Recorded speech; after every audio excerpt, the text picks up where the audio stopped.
कितना दर्दनाक होगा किसी को जिंदा कॉकरोच खिलाकर मार देना। यह आदमी जबरदस्ती इस लड़के के मुंह को खोलता है और एक 18 सेंटीमीटर के ट्यूब को उसके मुंह में घुसा देता है। फिर वो लाल बैग से मांस खाने वाले कॉकरोच को निकालता है और ट्यूब के अंदर डाल देता है। कॉकरोच ट्यूब से होकर लड़की के पेट के अंदर जाने लगता है। वहीं एक दूसरा आदमी भी था जो ये सब देख रहा था। वो लड़की की हेल्प नहीं करता और डर कर अपना मुंह बंद कर लेता है क्योंकि अगली बारी उसकी है। ये आदमी फिर उस ट्यूब को बाहर निकाल देता है और अपने हाथ से लड़की का मुंह बंद करता है जिससे वो उल्टी करके कॉकरोच को बाहर ना निकालते। जब लड़का उसके मुंह से हाथ हटाता है तो वो उल्टी करने लगती है, लेकिन कॉकरोच बाहर नहीं आते। लड़की दर्द से चीखने लगती है। तभी लड़की के दर्द को कम करने के लिए आदमी उसके पेट में चाकू भोंक देता है और चाकू को उसके पेट में घुमाने लगता है। फिर वो पेट के चमड़े को खींचकर सीने तक लाता है और फिर चाकू को उसकी पीठ से निकालकर वो अपने हाथों से लड़की के दिल को निकाल लेता है। लड़की खून की उल्टियां करती है और फिर वहीं मर जाती है। अगर आपको लग रहा है कि ये लड़की दोस्तों बहुत बुरी तरह से मरी है तो आप गलत है। देखिए, इस लड़की का नाम केट था और 20 साल पहले वो बहुत ही बदमाश लड़की थी। वो एक बार एक माइक नाम के लड़के के मुंह में कॉकरोच डाल देती है। माइक हिलने से भी डर रहा था। वहाँ दूसरे बच्चे भी होते हैं लेकिन कोई माइक की मदद नहीं करता। वो बच्चे माइक के मुंह को बंद कर देते हैं। माइक अपने आप को छुपाने की कोशिश करता है। उसका मुंह लाल हो गया था और आखिरकार कॉकरोच उसकी पीठ में चले जाते हैं। माइक को कुछ न करते देखकर केट कुछ जहरीले स्पाइडर्स लाती है और उन्हें माइक के सर में डाल देती है। वो मकड़ियां माइक के कान में घुस जाती हैं जिससे माइक दर्द से चिल्लाने लगता है और वो वहाँ से भागने लगता है। लेकिन थोड़ी ही देर में वो बदमाश बच्चे माइक को पकड़ लेते हैं। तो पहले तो माइक के हाथों में कील ठोक देते हैं और फिर उसके चेहरे में बहुत सारे कीड़े मकोड़े डाल देते हैं। माइक दर्द से चिल्लाने लगता है पर सभी बच्चे उसे वहाँ पर अकेला छोड़ जाते हैं। कुछ दिनों बाद माइक फिर से केट से मिलता है और केट उसे एक डरावनी जगह में ले जाती है और फिर उससे एक भूतिया घर के अंदर जाने को कहती है। माइक अंदर जाने से डरता था लेकिन केट उससे झूठ बोलती है कि अगर वो अंदर गया तो वो उसे किस करेगी। माइक उसकी बात पर विश्वास करके अंदर चला जाता है, लेकिन जैसे ही वो अंदर जाता है एक साइको आदमी उसके मुंह को पकड़कर अंदर खींच लेता है। ये बच्चे ये सब देख रहे थे लेकिन पुलिस को बताने के बजाय वो वहाँ से डरकर अपने अपने घर भाग जाते हैं। और यहाँ ये साइको आदमी माइक को सुअर पालने वाली जगह पर बंद कर देता है और उसे मोटी चेन से बांध कर रखता है और उसके साथ बहुत गलत करता है। उस साइको आदमी का नाम जॉन था जो माइक को खाने के लिए कच्चा गोश्त देता है और उससे बहुत काम करवाता है। जब माइक ठीक से काम नहीं करता है तो वो माइक को टॉर्चर करता है। माइक को धीरे धीरे खाना खाता थे। जॉन गुस्से में उसके पैर में चाकू घुसा देता है। एक रात दोस्तों माइक वहाँ से भाग निकलता है। वो घने जंगल में दौड़ने जा रहा था लेकिन वो फिर से उसी घर के पास आ जाता है, यानी कि यहाँ से निकलने का कोई रास्ता नहीं है। तब माइक उस डरावने घर में फिर से वापस आ जाता है। तब से हर रोज माइक एक्सरसाइज करने लगता है ताकि वो लंबा और ताकतवर हो सके जिससे वो अपना बदला ले पाएगा। ऐसे ही 10 साल बीत जाते हैं। माइक अब जवान हो चुका था। एक दिन जॉन और माइक में लड़ाई हो जाती है और जॉन उसे पीछे से मारकर बेहोश कर देता है। फिर वो माइक के एक पैर को चेन से बांधकर ऊपर लटका देता है और उसके नीचे गर्म पानी उबल रहा था। यहाँ माइक जॉन से अपनी जान की भीख मांगने लगता है कि तभी जॉन को अस्थमा का अटैक आता है। इसी का फायदा उठाकर माइक चेन को तोड़कर आजाद हो जाता है और फिर जॉन को मारकर बेहोश कर देता है और जॉन को वैसे ही चेन से बांधकर लटका देता है। यहाँ पर माइक को पता चलता है कि उसके पेरेंट्स उसे खोज रहे थे और कहीं उसके पेरेंट्स खोज ना ले, इसलिए जॉन ने उसके पेरेंट्स को जिंदा जलाकर मार डाला। ये जानकर माइक बहुत गुस्सा हो जाता है और चेन को नीचे करने लगता है जिससे जॉन गर्म पानी में गिर के मर जाता है। इसके बाद माइक जॉन के चेहरे के चमड़े को निकालकर उससे अपने लिए एक भयानक सा मास्क बनाता है। माइक के साथ ये सब बस उन 4 बच्चों की वजह से हुआ था और अब माइक उनसे बदला लेना चाहता था।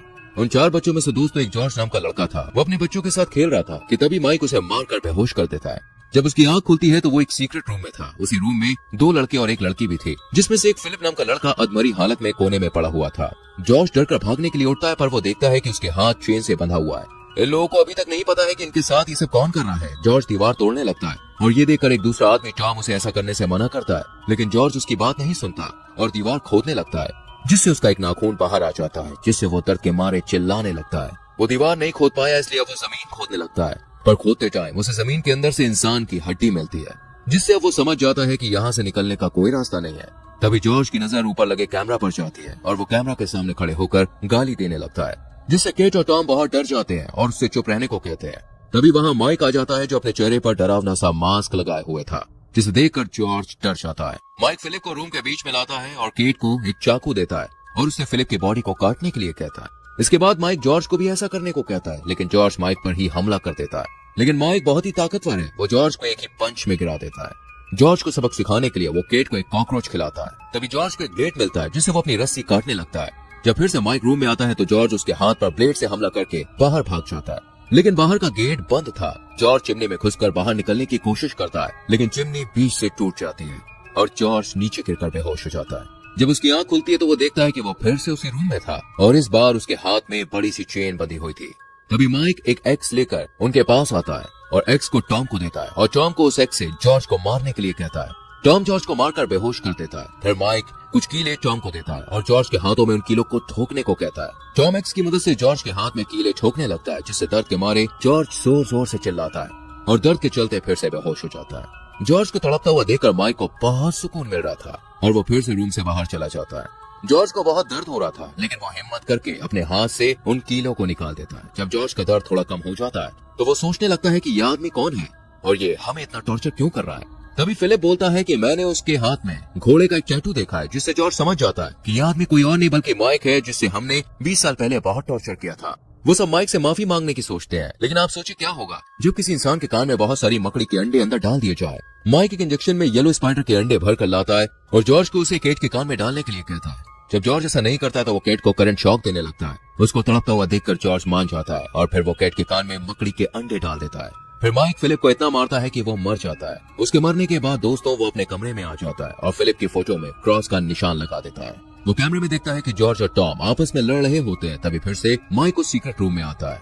यहाँ जॉर्ज मरने की एक्टिंग कर रहा था और जैसे ही माइक उसे चेक करने के लिए उसके पास जाता है, जॉर्ज उसे पकड़ लेता है और टॉम को उसे मारने को कहता है। केट भी माइक को मारने के लिए आगे बढ़ती है, लेकिन माइक सबको मार के नीचे गिरा देता है और वो टॉम को पकड़ लेता है। वो केट को टॉम की आंख में मांस खाने वाले कीड़े डालने को कहता है। कीड़े उसकी आंख में घुसकर उसकी आंख को खा जाते हैं। माइक जॉर्ज को मारने ही वाला था कि केट उसे बचपन की बातें याद दिलाने लगती है, जिससे डरकर माइक वहाँ से भाग जाता है।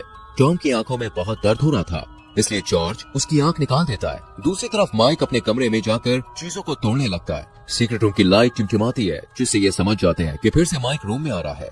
टॉम अपनी सेफ्टी के लिए जॉर्ज से चाकू मांगता है, लेकिन जॉर्ज उसे चाकू नहीं देती है, जिससे वो दोनों लड़ने लगते हैं और लड़ते लड़ते जॉर्ज गलती से चाकू को टॉम के मुंह में घुसा देता है। जॉर्ज टॉम के मुंह से चाकू निकालता है और टॉम वहीं पे मर जाता है। इस दौरान केट जॉर्ज से चाकू छीन लेती है और उसकी तरफ चाकू करती है, लेकिन पीछे से आकर माइक उसके गले को पकड़ लेता है और उससे चाकू छीन लेता है। तभी जॉर्ज माइक से बोलता है कि हमें पता है कि तुम एक अच्छे लड़के हो और अगर हमें पता होता कि उस दिन तुम्हारे साथ क्या हुआ था तो हम कभी भी तुम्हें अकेला नहीं छोड़ते। ये सुनकर माइक शांत हो जाता है और जॉर्ज उसके हाथ से चाकू ले लेता है, लेकिन तभी केट माइक के हाथ में दांत से काट लेती है। माइक जैसे ही पीछे मुड़ता है, जॉर्ज उस चाकू को माइक के पेट में घुसा देता है। जॉर्ज फिर से उस पर हमला करता है, लेकिन इस बार माइक आगे मुड़ जाता है, जिससे चाकू केट के पीठ में घुस जाता है और फिर माइक केट की पीठ को फाड़कर उसे मार देता है। फिर माइक जॉर्ज को उसे मारने को कहता है। जॉर्ज को यकीन नहीं होता कि वो क्या बोल रहा है और वो वहाँ से डरकर भागने लगता है, लेकिन माइक उसके पीछे जाता है और उससे लड़ने लगता है। किसी तरह जॉर्ज उस घर से बाहर निकल आता है, लेकिन जल्द ही माइक उसे ढूंढ लेता है और उससे कहता है कि तुम मुझे मार दो, नहीं तो मैं तुम्हें मार दूंगा। पर जॉर्ज माइक को मारने से डर रहा था। तभी माइक उसे जमीन पर पटकता है और उससे कहता है कि अगर तुमने मुझे अभी भी नहीं मारा तब मैं तुम्हारी पीछियों को पकड़ लूंगा और उन्हें भी ऐसे ही टॉर्चर करूंगा। और वो जॉर्ज का गला दबाने लगता है। तभी जॉर्ज जमीन से चाकू उठाकर माइक पे वार कर देता है और माइक जमीन पे गिर जाता है और वो मरने लगता है। 10 साल के बाद जॉर्ज की 2 बेटियां उसी जंगल में घूमने आती है। तभी अचानक से माइक उनके सामने आ जाता है और यहीं पर यह मूवी खत्म हो जाती है।